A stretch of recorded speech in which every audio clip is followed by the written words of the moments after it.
ბათუმის წყლისა და წყალარინების მომსახურების ცენტრალიზება შესაძლოა აღარ განხორციელდეს. შეგახსენებთ, რომ საქართველოს პრემიერ-მინისტრის განკარგულებით თანახმად აჭარისწყლისა და წყალარინების პროექტი სრულიად ცენტრალიზებული უნდა გამხდარიყო და იგი საქართველოს გაერთიანებული წარმომარაგების ხელში უნდა გადასულიყო. თუმცა, როგორც ირკვევა ბათუმის საკრებულომ, საქართველოს რეგიონული განვითარებისა და ინფრასტრუქტურის სამინისტროს წერილობით მიმართა და ბათუმის წყლის ცენტრალიზების პროცესის რამდენიმე წლით გადადება მოსთხოვა. ქალაქში წყლისა და კანალიზაციის რეაბილიტაციის პროგრამას გერმანიის განვითარებისა და ინვესტირების ბანკი აფინანსებს და წყლის გასხვისების შემთხვევაში შესაძლოა რეაბილიტაციის პროგრამა კითხვის ნიშნის ქვეშ დადგეს. პროექტის კოორდინატორის ზაურ ფატლაძის თქმით, შესაძლოა ბათუმის გარდა აჭარის ტერიტორიაზე არსებული წყლისა და წყალარინების კომპანიები გასხვისდეს.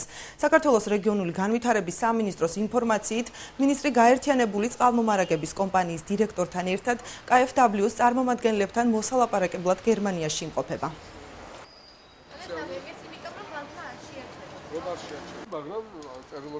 იმის გამო, რომ ეს გამოიწვევდა ბათუმში წყლის და წყალარინების პროექტის რეაბილიტაციის პროექტის შეუქმნიდა გარკვეულ პრობლემებს, ამიტომ ჩვენ დავსვით საკითხი სამინისტროს წინაშე, რომ ეს არ მომხდარიყო და გადადებულიყო ამ